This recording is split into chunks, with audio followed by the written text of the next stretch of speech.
తెలుగువారి #1 choice Telugu matrimony.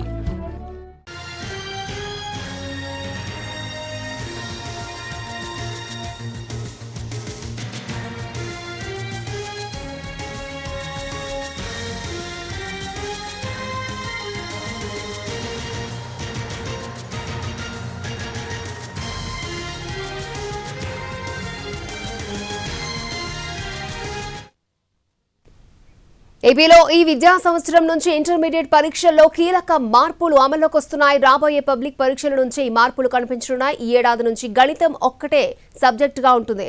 ఇప్పటి వరకు 1A 1B ఉండగా వాటిని ఒకటిగా మార్చింది. గతంలో ఒక్కో పేపర్ 75 మార్క్స్ చొప్పున పరీక్షలు జరిగేవి.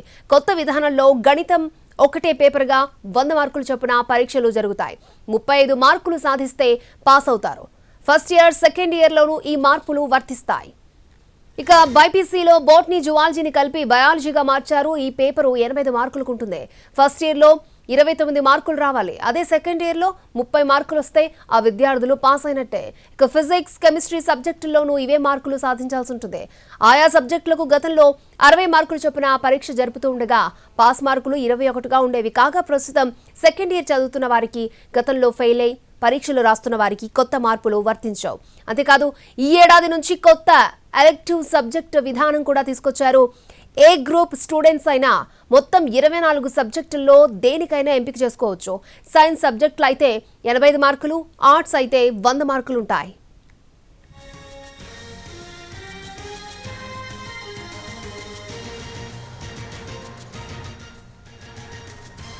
మొత్తంగా 2 ఏళ్లలో 1000 మార్కులకు పరీక్షలు జరుగుతాయి. ఫిజిక్స్, కెమిస్ట్రీ, బయాలజీ విద్యార్థులకు 2 ఏళ్లకు 30 మార్కులు చొప్పున ప్రాక్టికల్స్ ఉంటాయి. అలాగే ఎంపీసీ, బైపీసీ విద్యార్థులకు మరొక వెసులుబాటు కూడా ఉంది. అదనంగా మరో సబ్జెక్ట్ ని కూడా తీసుకుని చదవచ్చు. అయితే ఇవి మొత్తం మార్కుల్లో కలపరు. ఇక ఎంపీసీ విద్యార్థులు బయాలజీని, బైపీసీ విద్యార్థులు గణితాన్ని మాత్రమే అదనపు సబ్జెక్టుగా తీసుకోవచ్చు. ఎలెక్టివ్ సబ్జెక్టు విధానం అమల్లోకి రావడంతో పరీక్షల షెడ్యూలు పెరిగింది.